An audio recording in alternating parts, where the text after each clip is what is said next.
Hey guys, SuperHorrorBro Mike here, and in today's video we continue on with a look back at some of the greatest moments found throughout the Five Nights at Freddy's games. In the previous episode we took a look at some of the older FNAF titles, and in part 2 we're going to move our attention to more recent entries. As always, if you don't see a moment you remember fondly in this episode, do bear in mind that this is a mini-series with more episodes launching in the coming weeks. And as always, feel free to drop your favourite FNAF moments in the comments section below. But with that said, sit back, relax, and let's continue on down memory lane with 5 more memorable moments from FNAF history. One of the highlights of a FNAF series is surely found when looking to the animatronic designs. They differ wildly from game to game, and it's always exciting to witness their latest iterations get unveiled. Rather than simply rehashing old concepts over and over, creator Scott Cawthon made it his mission to give each game its own sense of style and flair by designing increasingly weird and wonderful characters for his growing fanbase. Just look at the evolution of animatronic designs found between the original Five Nights at Freddy's and its prequel FNAF 2. Here we saw the toy animatronics take centre stage, alongside withered versions of those original, decommissioned designs. Then in FNAF 3, the animatronics took on a ghostly phantom form. While in FNAF 4, we received nightmare designs as we played out a child's worst nightmare. Sister Location provided more funfair-esque creations, while Pizzeria Simulator introduced the scrap animatronics alongside a wealth of bizarre side characters.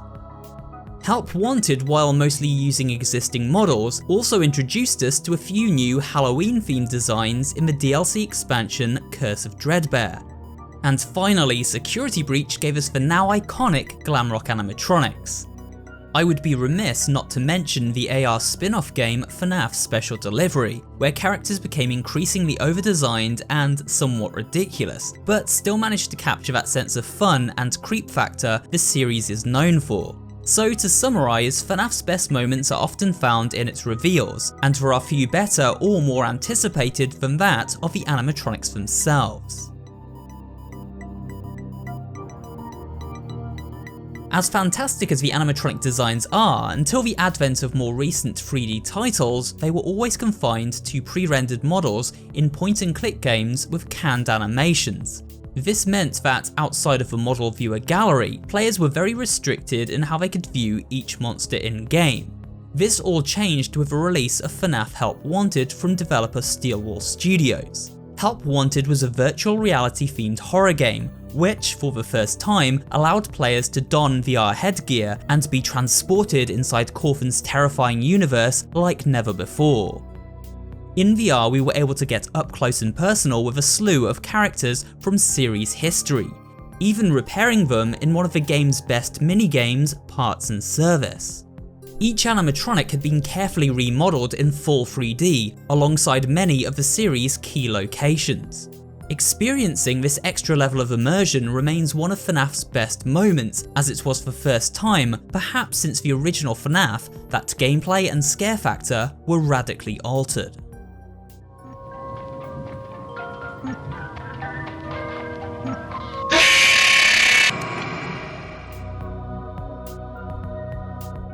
Some of FNAF's best moments have been found during the marketing cycles, especially when they were handled exclusively by Scott through his YouTube account and website scottgames.com. A new game would usually be teased via a selection of cryptic screenshots and character renders, which, when theorized over and broken down by the fanbase, provided a vague idea of what we could expect with the coming game. But Scott's greatest marketing achievement came with the release of a tiny minigame called Pizzeria Simulator. Scott's site had gone dark for several months, and with this the announcement that the creator had stopped working on the next FNAF game. However, Scott did say he was working on a more light-hearted project, one that would be released for free to the community when finished. This game would be known as Freddy Fazbear's Pizzeria Simulator, a pixel art style minigame where a golden Freddy delivered pizzas to hungry patrons of his restaurant. Upon downloading and playing this minigame, however, fans discovered there was more to this title than met the eye.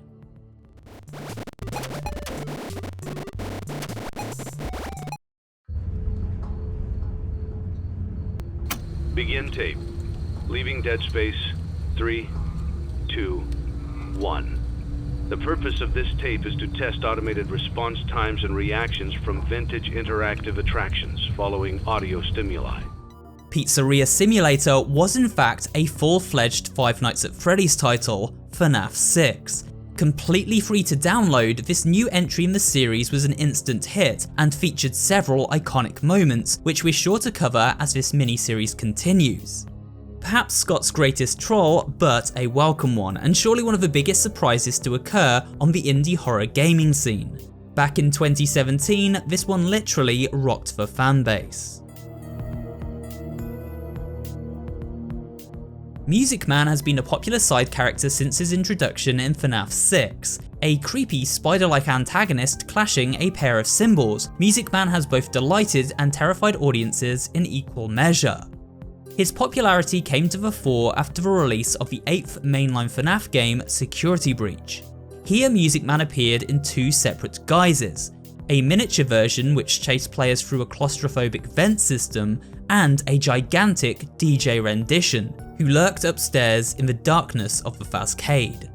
Meeting this Goliath Music Man design is utterly horrifying, and as he awakens and begins to crawl about the building, one of Security Breach's best moments occurs. A chase sequence that ranks among the most exhilarating of any found in the series to date.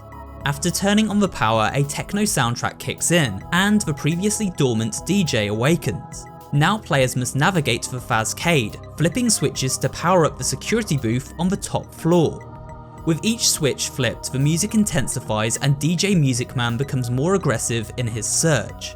This all culminating as the soundtrack crescendos into a pulsing beat and Music Man gives chase, tearing through the back rooms in a bid to take down our protagonist Gregory.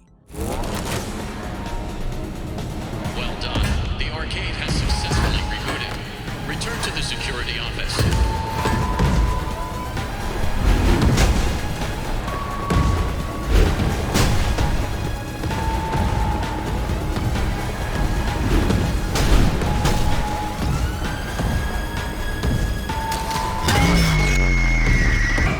DJ Music Man does calm down a little later on though, and we can then return to the Fazcade and watch him spin some choice tunes on the dance floor. The final highlight for today's episode of FNAF's Best Moments comes from Help Wanted. This VR-themed FNAF game was originally pitched as a collection of mini-games, allowing players to relive classic titles in a 3D space. It didn't seem to be a true sequel to the events of FNAF 6, which many felt closed out the story of FNAF very well. However, Help Wanted was far more than it first appeared, expanding the story of FNAF with the introduction of several new characters, one of which was decidedly creepy and unexpected to say the least. We are of course talking about Glitchtrap. This spooky green rabbit appeared early on in the game to haunt players, waving at them from across the room. The more we played and the more of Help Wanted we unlocked, the closer Glitchtrap moved toward us, as if experiencing the game was allowing him to connect with us. This is exactly what was happening. We learn through the discovery of audio logs recorded by a previous beta tester working on the game that Glitchtrap is a virus of sorts. There is a way to kill it. It wants to escape through someone plugged into this game. That's you now. Glitchtrap was a malicious entity that was transferred into the game when old animatronic chipsets were scanned by the developers as a way to speed up development. This has led many to conclude that Glitchtrap is the digital recreation of series villain William Afton, a character we discussed in length throughout episode 1. Uncovering Glitchtrap's mysterious backstory as well as learning the fate of the previous beta testers working on Help Wanted is a real highlight of the FNAF series. It made players feel like detectives, piecing together a cryptic and creepy tale in real time while they played, and trying to make sense of it with the rest of the community. The more we hunted for clues, the more we were rewarded.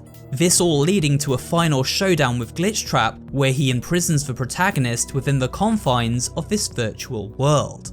It was a fantastic way to introduce a now iconic new character, as well as set in motion a new chapter in the FNAF universe, one that would be later expanded upon in the follow-up game, Security Breach.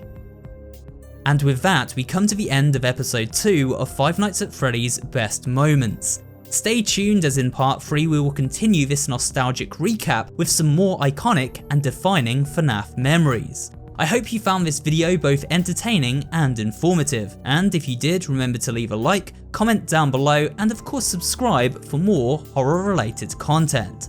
Thanks for watching, and I will see you on the next video.